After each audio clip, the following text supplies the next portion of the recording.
Hello everyone.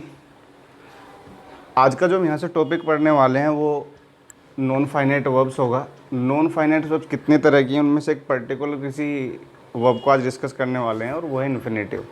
तो आज जो हम यहाँ से बात करेंगे ना वो इन्फिनेटिव की करेंगे। लेकिन इन्फिनेटिव पे आने से पहले ना हम सबसे पहले जान लेते हैं कि नॉन फाइनाइट वर्ब्स होती क्या हैं, कि नॉन फाइनाइट वर्ब्स क्या होंगी।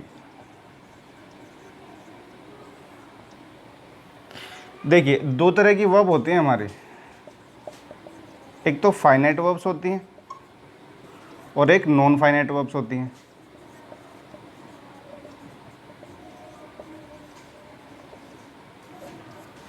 अब ये वर्ब क्या है, ये बात हमें एग्जाम्पल से समझ में आएगी बहुत बढ़िया।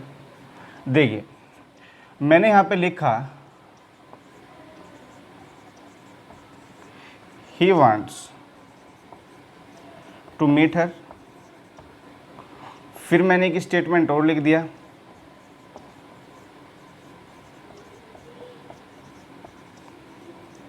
दे वांट टू मीट हर, फिर मैं एक तीसरा स्टेटमेंट और लिख देता हूँ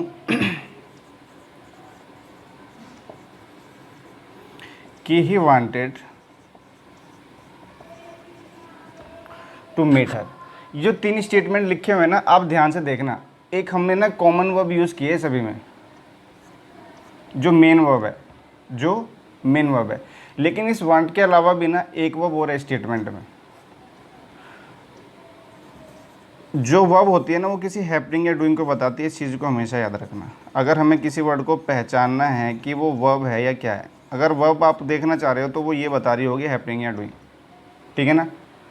तो मिलना भी एक एक्शन है हमारा, तो ये भी क्या कहलाएगी, हमारी वर्ब कहलाएगी। इस स्टेटमेंट में दो वर्ब हैं, लेकिन अब मेन बात यह है कि फाइनाइट कौन सी और नॉन फाइनाइट वर्ब कौन सी है। देखिए, फाइनाइट वर्ब ऐसी वर्ब्स होते हैं जिन्हें आप लिमिट कर सकें। फाइनाइट का मतलब ही क्या होता है, टू लिमिट समवन या समथिंग। इसका मतलब ऐसी वर्ब जो सब्जेक्ट के नंबर और टेंस के अकॉर्डिंग हमारी क्या हो जाती हैं, चेंज हो जाती हैं। सब्जेक्ट का जैसे नंबर बदलेगा, सिंगुलर होगा प्लूरल, वैसी वो वर्ब बदल जाएंगी। लेकिन ऐसी वर्ब जिन्हें आप लिमिट में नहीं कर सकते, जिनका सब्जेक्ट के नंबर या टेंस से कोई इफेक्ट पड़ता नहीं है, वो कहलाती है हमारी नॉन फाइनाइट वर्ब। जैसे कि इन स्टेटमेंट में देखिए, ये जो वांट है ना यहाँ पे, ये मेन वर्ब है स्टेटमेंट की। क्योंकि सब्जेक्ट का नंबर सिंगुलर था तो हमने क्या लिख दिया यहाँ पे, वांट्स। क्योंकि सब्जेक्ट का नंबर प्लूरल हो गया तो हमने क्या लिख दिया, वांट। क्योंकि टेंस हमारा पास्ट में था तो हमने क्या लिख दिया, वांटेड। ये वर्ब चेंज होती रही सब्जेक्ट के नंबर या टेंस के अकॉर्डिंग, लेकिन एक वर्ब और लिखी हुई है टू मीट, जो कि तीनों स्टेटमेंट में सेम है। इसका सब्जेक्ट के नंबर या टेंस से कोई इफेक्ट आया ही नहीं इस पर, तो ये कहलाएगी हमारी नॉन फाइनाइट वर्ब। तो मेरा कहने का मतलब है other than main verb, other than main verb, यदि मेन वर्ब को छोड़ के कोई और वर्ब भी स्टेटमेंट में लिखी हुई है ना, तो वो क्या कहलाएगी, हमारी नॉन फाइनाइट वर्ब कहलाएगी। इस चीज़ को हमेशा ध्यान रखना, ठीक है।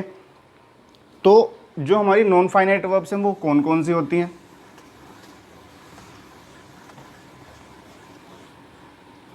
जो नॉन फाइनाइट हमारी वर्ब्स हैं, देखिए, एक तो इन्फिनेटिव होता है हमारा,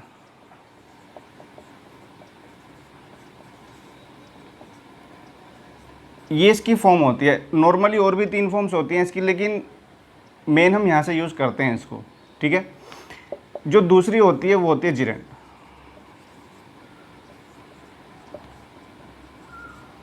ये वर्ब की फॉर्म में एनजी लगाने से जनरेट होती है, ठीक है ना। एक और वर्ब होती है हमारी पार्टिसिपल।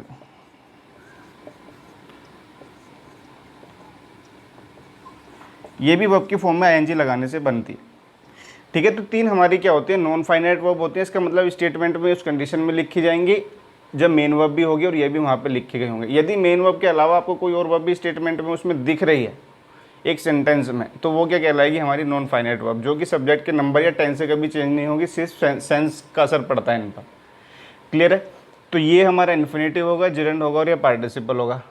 अब यदि मैं आपको थोड़ा सा और बता दूं इनके बारे में, तो जो इन्फिनेटिव और जिरेंड होते हैं ना, ये नाउन की तरह एक्ट करते हैं हमारे। लेकिन जो पार्टिसिपल होते हैं ना हमारे, जो हमारे पार्टिसिपल होंगे, वो काम करते हैं एडजेक्टिव का। ये किसका काम करेंगे, एडजेक्टिव का। अच्छा, पार्टिसिपल के भी अपने पार्ट हैं। एक प्रेजेंट पार्टिसिपल होता है, जो ये मैंने यहाँ पे फॉर्म लिखी हुई है प्रेजेंट पार्टिसिपल की है। एक पास्ट पार्टिसिपल होता है, अच्छा, पास्ट पार्टिसिपल वर्ब की थर्ड फॉर्म जो कि पैसिव मीनिंग देने के लिए लिखी जाती है। जब हम पैसिव वॉइस लिखते हैं ना, पैसिव वॉइस में जो थर्ड फॉर्म लिखी जाती है हर पैसिव बनाने में वर्ब को, तो वो यही होता है। एक परफेक्ट होता है, परफेक्ट पार्टिसिपल।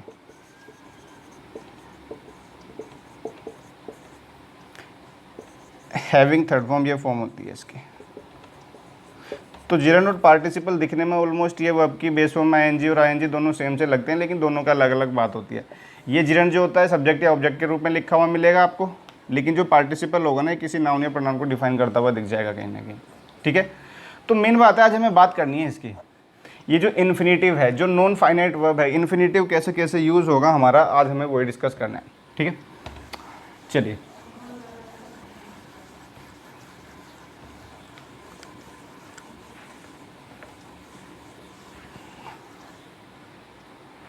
देखिए, जो इन्फिनेटिव होता है इसकी और भी फॉर्म होती है, वो भी डिस्कस करेंगे। ठीक है, जो इन्फिनेटिव हमारा होगा ये नॉर्मली नाउन की तरह से एक्ट करेगा। आमतौर पर ये नाउन की तरह ही एक्ट करता है, इसके अलावा और भी यूजेस हैं इसके कहीं ना कहीं। ठीक है ना, लेकिन ऐसा माना जाता है कि ये नाउन के लिए ही बनाया गया है। उसके अलावा और क्या क्या इसके यूज़ होंगे वो भी देखते हैं। अब मेन बात ये है कि जब ये नाउन होगा तो कहाँ कहाँ पे हम इसे यूज़ कर सकते हैं 2+V1 को। अच्छा, स्टेटमेंट में जब हम नाउन को लिखते हैं तो नाउन के हमारे प्लेसेस क्या होंगे। सबसे पहली बात तो ये कि जो नाउन होता है ना हमारा, वो सब्जेक्ट बन के स्टेटमेंट में लिखा जाता है। यदि मैं एग्जाम्पल की बात करूँ, टू अर्न इज ह्यूमन, ये एक स्टेटमेंट मैंने यहाँ पे लिख दिया। अच्छा, इस स्टेटमेंट में ना हमारी मेन वर्ब ये है, लेकिन इसके अलावा ना हमने एक वर्ब और लिखी हुई है टू लगा के, एर। जो हम एरर पढ़ते हैं ना, एरर गलती है ना, ये नाउन होता है, लेकिन वर्ब जो होती है ये एरर होती है, तो इसका मतलब होता है गलती करना। ठीक है, तो इस स्टेटमेंट में जो हमने सब्जेक्ट बना के लिखा है ना, वो लिखा है इस इन्फिनिटी को, ये हमारा सब्जेक्ट है। वर्ब से पहले हमने टू लिखा हुआ है, ये सब्जेक्ट है हमारा। अच्छा, जब ये सब्जेक्ट बन के आएगा तो नाउन कहलाएगा। क्या कहलाएगा? नाउन। अगर मैं कहने लगूँ to find fault is very easy, मैंने कहा to find fault is very easy. अच्छा, इस स्टेटमेंट में देखना, ये ही हमारी मेन वर्ब है, लेकिन इसके अलावा हमें एक वर्ब और दिख रही है स्टेटमेंट में, टू फाइंड। ये मेन वर्ब तो नहीं है, टू लिखा हुआ है, ये क्या हमारा है? इन्फिनेटिव। अच्छा, मेन चीज़ ये कि इस वर्ब का सब्जेक्ट भी यही है। जब इसका ये सब्जेक्ट है तो ये फॉल्ट क्या है? क्योंकि ये हम नाउन तो हमने बना दिया, लेकिन मेन इसमें एट्रीब्यूट तो वर्ब का ही है ना, क्योंकि फाइंड जो होती है हमारी ट्रांजिटिव वर्ब होगी, तो ऑब्जेक्ट भी ऐसे लेके चलेंगे ये अपने साथ में। ये लीजिए, ये इसी का ऑब्जेक्ट है। तो यहाँ पे जो फाइंड लिखा हुआ है ना, हमने सब्जेक्ट बना के लिखा है, तो ये हमारा कैसे कर रहा है? नाउन की तरह। तो सबसे पहली बात तो हमें समझ में आ गई, जो हमारे इन्फिनेटिव होंगे ना, वो सब्जेक्ट बन के आ जाएंगे स्टेटमेंट में। ठीक है ना, सब्जेक्ट की जगह पर लिखे जा सकते हैं बिल्कुल, क्योंकि नाउन होते हैं। अब दूसरी बात, नाउन का काम होता है किसी भी ट्रांजिटिव वर्ब के ऑब्जेक्ट बन जाना, किसी भी ट्रांजिटिव वर्ब का। ठीक है ना, वाट या वूम के रिप्लाई जो होते हैं। अब देखो कैसे, मैंने कहा I hope to pass the exam. अच्छा, इस स्टेटमेंट में एक वर्ब तो हमारी ये रही, ये हमारी मेन वर्ब है, लेकिन ये पास करना भी एक वर्ब ये भी लिखी हुई, तो ये मेन वर्ब तो नहीं है, टू लिखा हुआ है तो इन्फिनेटिव है। अब मेन चीज़ ये है कि होप होती है हमारी ट्रांजिटिव वर्ब। अगर मैं कहने लगूँ आई होप, तो सीधे से क्वेश्चन ये बनता है व्हाट डू आई होप, भाई मैं क्या होप करता हूँ? वो वर्ड का रिप्लाई ये रहा हमारा। अच्छा, ये जो टू पास इन्फिनेटिव हमने बना के लिखा है ना, ये ऑब्जेक्ट है यहाँ पर इस वर्ब का, ये इस वर्ब का ऑब्जेक्ट है और नाउन की तरह ये काम कर रहा है। क्लियर है? नेक्स्ट देखिए,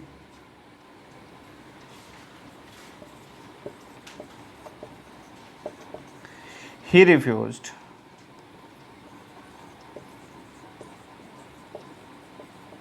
टू गो देयर। रिफ्यूज़ किया, क्या? जाना। तो ये भी रिफ्यूज़ का क्या बन जाएगा? यहाँ पे ऑब्जेक्ट बन जाएगा।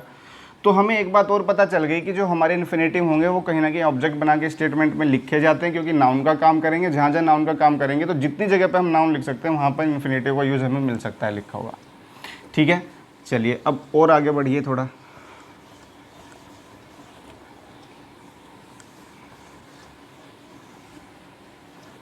देखिए जो नाउन होते हैं ना हमारे, ये कहीं ना कहीं कॉम्प्लीमेंट का भी काम करते हैं। जो नाउन हमारे होते हैं ये कहीं ना कहीं क्या भी बन जाते हैं, हमारे कॉम्प्लीमेंट बन जाते हैं। अब जब कॉम्प्लीमेंट बनाएंगे तो देखिए कैसे, मैंने लिखा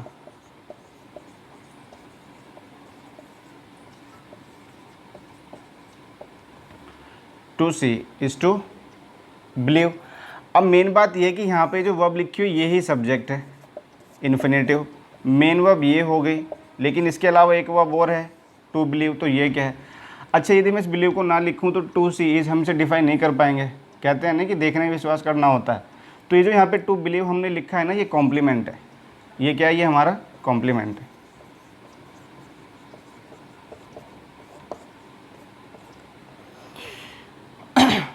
तो ये भी बात हमें समझ में आई कि जो हमारे इन्फिनेटिव होंगे ये किसकी तरह काम कर जाएंगे, कॉम्प्लीमेंट की तरह भी काम कर जाएंगे, ठीक है ना। अच्छा ये वर्ब का कॉम्प्लीमेंट है, यहाँ पे ऑब्जेक्टिव कॉम्प्लीमेंट भी बन जाता है। ऑब्जेक्टिव कॉम्प्लीमेंट का मतलब किसी ऑब्जेक्ट के लिए जो कॉम्प्लीमेंट लिखा जाता है, देखिए ऐसे समझना, ऑब्जेक्टिव कॉम्प्लीमेंट होता है क्या। अगर मैं कहने लगूँ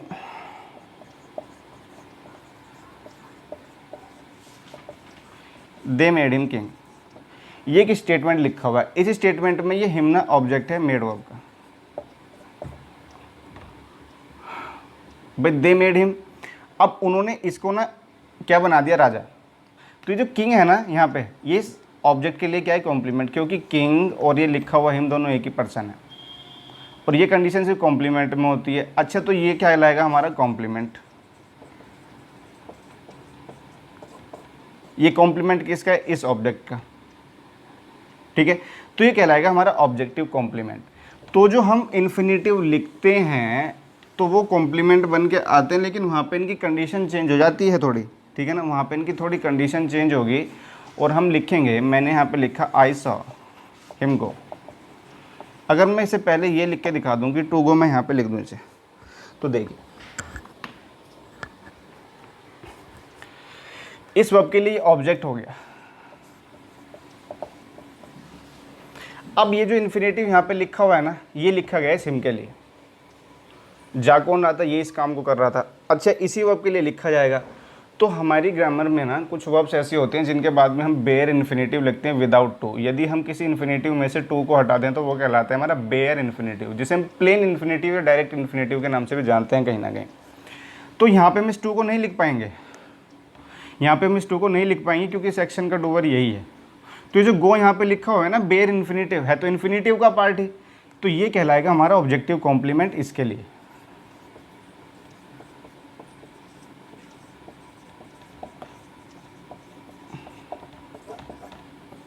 क्योंकि ऑब्जेक्ट के बारे में हमें कुछ ना कुछ बता दिया, कंप्लीट जानकारी देके, तो ये क्या कहलाएगा हमारा ऑब्जेक्टिव कॉम्प्लीमेंट। अगर मैं यहाँ लिखने लगूँ आई हेयर हर टू सिंग, भाई मैंने उसको गाते हुए सुना, तो इसका मतलब इस हर्ट का तो ऑब्जेक्ट ये हो गया। लेकिन जो टू सिंग हमने लिखा हुआ है एक वर्ब और, इसके अलावा ये क्या है, हमारा इन्फिनेटिव है, ये हमारा इन्फिनेटिव है और ये हर के लिए लिखा गया, तो टू हमें यहाँ से हटाना पड़ जाएगा क्योंकि सिंग करने का काम ये कर रही है, ठीक है। तो ये हमारा इसके लिए क्या हो जाएगा, ऑब्जेक्टिव कॉम्प्लीमेंट।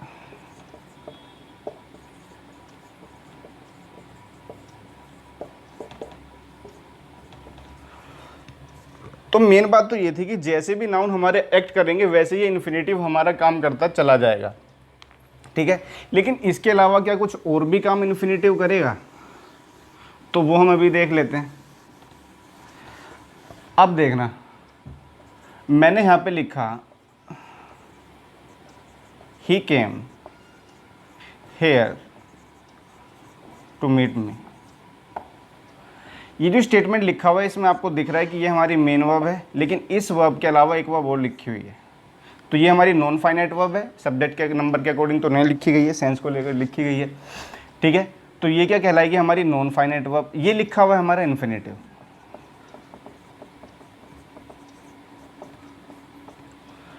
अब ये इन्फिनेटिव काम कैसा कर रहा है, तो आप ध्यान से देखना, ये यहाँ पे वाट या वूम का रिप्लाई नहीं है, ये किसी का कॉम्प्लीमेंट यहाँ पर नहीं है, ये किसी ट्रांजिटिव वर्ब का ऑब्जेक्ट भी यहाँ पर नहीं, क्योंकि केम तो अपने आप में इंट्रांजिटिव वर्ब होती है। अब ये जो 2 मिनट लिखा हुआ है ना, ये वाई का रिप्लाई, यदि आप ध्यान से देख रहे हो, ही केम हियर, क्यों आया भाई? मिलने के लिए। अच्छा, वाई का रिप्लाई हमारे एडवर्ब ऑफ क्या कहलाती है? रीज़न कहलाती हैं। तो ये जो यहाँ पे 2 मिनट लिखा हुआ है ना, वर्ब को डिफाइन कर रहा है, वर्ब को मॉडिफाई कर रहा है, तो यहाँ पे ये एडवर्ब है। जब ये वर्ब के लिए लिखा जाएगा ना वाई के रिप्लाई में, तो तब ये उस कंडीशन में क्या कहलाता है? हमारा एडवर्ब कहलाता है। तब क्या कहलाएगा? ये हमारा एडवर्ब कहलाएगा। तो इस बात को भी ध्यान रखना है, जो हमारे इन्फिनेटिव होंगे ना, जब भी पर्पस डिनोट होता है यहाँ से, तो हम इसे क्या लिख पाते हैं? फिर एडवर्ब कहेंगे, ना कि हम इसे नाउन कह पाएंगे। अब एक चीज़ और देखना,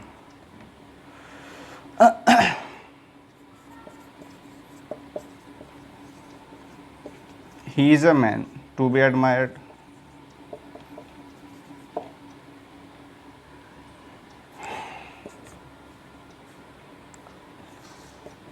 मैंने लिखा it is time to play. अब इस कंडीशन को देखना। अच्छा, ये दोनों स्टेटमेंट मैंने यहाँ पे लिखे हुए हैं ना, इसमें जो हमने टू प्ले लिखा है, इसमें ये टाइम के लिए लिखा हुआ है और ये एडमायर्ड इस मैन के लिए लिखा हुआ है। तो जो इन्फिनेटिव हमने लिखा है वो पैसिव वॉइस का इन्फिनेटिव है, ये अपनी एक्टिव वॉइस का इन्फिनेटिव है। ठीक है, देखिए जो इन्फिनेटिव हमारा होता है ना,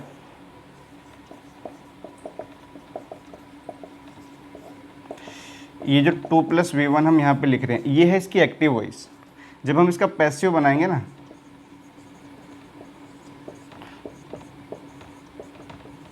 पैसिव का मतलब ये होता है कि दिया गया जो सब्जेक्ट है उसके साथ यदि हम उस वर्ब को लिख रहे हैं तो हमें पता होगी काम वही कर रहा है। लेकिन यदि ऐसा नहीं है, वो डूअर नहीं है, तो पैसिव वॉइस में लिखना पड़ता है। तो ये प्रशंसा जो है ना, ये खुद तो नहीं करता, इसकी की जाती है। तो इसलिए पैसिव वॉइस में इन्फिनेटिव हमने लिखा हुआ है। लेकिन किसके लिए लिखा हुआ है? व्हाट काइंड ऑफ मैन, भाई जो प्रशंसा की जाती है इसकी। ठीक है, तो ये हमारा नाउन को डिफाइन कर रहे हैं। नाउन को जो भी वर्ड डिफाइन करते हैं वो एडजेक्टिव कहलाते हैं।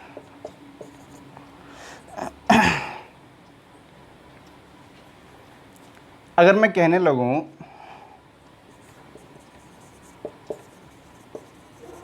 This house is to let, अच्छा ये भी स्टेटमेंट कुछ ऐसे ही है ना। अगर मैं कहने लगूं this house is to let, what kind of house? To let, जो किराए पर है। तो जो टू लेट लिखा हुआ ये भी हाउस के लिए, तो ये हाउस नाउन है, तो यहाँ पे एडजेक्टिव कहलाएगा। अब उसी कंडीशन में क्योंकि टाइम के लिए टू प्ले लिखा हुआ है, तो ये भी क्या कहलाएगा? हमारा एडजेक्टिव। तो ऐसा नहीं है कि इन्फिनेटिव हमेशा ही क्या रहेगा? नाउन ही रहेगा। ये एडजेक्टिव, एडवर्ब कुछ भी बन सकता है। वो पता चलेगा कि ये डिफाइन कर किसको रहा है, किस सेंस में ये वहाँ पे लिखा हुआ है। ठीक है ना, तभी आप इसका पता लगा पाओगे। तो ये काम होता है इन्फिनेटिव का स्टेटमेंट में। इस कंडीशन में इन्फिनेटिव ये लिखा जाता है। ठीक है, ऐसे ऐसे सेंटेंस में लिखा जाएगा। अब यदि मैं कहने लगूं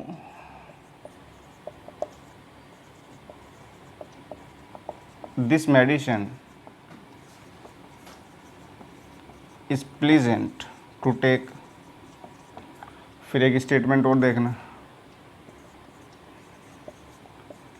figs are good to eat, figs are good to eat। तो ये जो स्टेटमेंट लिखे हुए हैं, एक और लिख देता हूँ मैं यहाँ पे, he is too weak to walk। तो ध्यान से देखना, यहाँ पे मेन वर्ब ये है, इसमें मेन वर्ब ये रही, इसमें मेन वर्ब ये है, जो कि सब्जेक्ट के नंबर के अकॉर्डिंग लिखी हुई है। जैसे सब्जेक्ट का नंबर बदल जाएगा वैसे ये भी चेंज हो जाएंगे।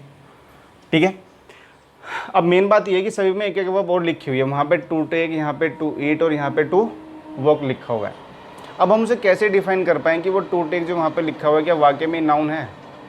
देखो, यदि मैं आपसे कहूँ ना दिस मेडिसिन इज़ प्लीजेंट, भाई प्लीजेंट है क्यों? कितनी प्लीजेंट है भाई, हम इसे ले सकते हैं। ठीक है, तो जो टू टेक लिखा हुआ है ना, ये प्लीजेंट है एडजेक्टिव। ठीक है, हाउ मच प्लीजेंट, भाई कितनी प्लीजेंट है, इसका मतलब ये कि हम पूछना चाह रहे हैं कि भाई हम उसे ले सकते हैं, इतनी प्लीजेंट है। ठीक है, तो यहाँ पे हमारा एडवर्ब कहलाएगा, क्योंकि एडजेक्टिव डिफाइन कर दिया इसने। फिक्स आर गुड, अंजीर बोलते हैं हम जिसे, फिक्स अंजीर होती है। ठीक है ना, fix are good, how much good, कितनी है, क्योंकि खा सकते हैं हम उन्हें। ये एडजेक्टिव एडवर्ब हो जाएगा, क्योंकि इस एडजेक्टिव को डिफाइन करता है। क्लियर है? He is too weak, weak है, ये भी एडजेक्टिव है। कितना वीक है भाई? ही इज़ टू वीक, बता दो, how much weak, to walk, भाई चल भी नहीं सकता, तो इस टू वॉक का मतलब है यहाँ पे कांट वॉक।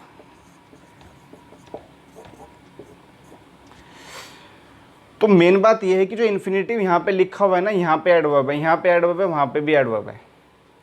नाउन को डिफाइन करेगा, एडजेक्टिव बन जाएगा। ऑब्जेक्ट के लिए लिखे जाएंगे, नाउन बन जाएंगे। सब्जेक्ट लिखे होंगे तो भी नाउन बन जाएंगे। कॉम्प्लीमेंट होंगे तो उस कंडीशन में नाउन एडजेक्टिव दोनों होंगे, क्योंकि कॉम्प्लीमेंट के रूप में नाउन एडजेक्टिव हम दोनों मेंशन कर सकते हैं बड़ी आराम से। ठीक है, तो इस चीज़ का हमेशा याद रखना कि जो इन्फिनेटिव आपको किसी भी रूप में मिल सकता है, सिर्फ रट्टा हमें नहीं लगाना है कि ये जो यहाँ पे इन्फिनेटिव लिखा हुआ है ये सिर्फ क्या होगा, हमारा नाउन ही होगा। वो कंडीशन पे डिपेंड होगा, जैसे लिखा जाएगा वैसे ही हमसे ट्रीट करेंगे। ठीक है, अब इससे नेक्स्ट क्लास में ना हम एक पूरा कंप्लीट जो चैप्टर है इन्फिनेटिव के जितने भी पार्ट है ना, हम उन्हें डिस्कस करेंगे इससे नेक्स्ट वीडियो में, कि वो काम कैसे करते हैं और कैसे कैसे स्टेटमेंट में किस सेंस के अकॉर्डिंग वो लिखे जाएंगे। अभी हमने ये पता किया कि इन्फिनेटिव किस रूप में स्टेटमेंट में लिखे जाते हैं। ठीक है, चलिए आज के लिए इतना, बाय।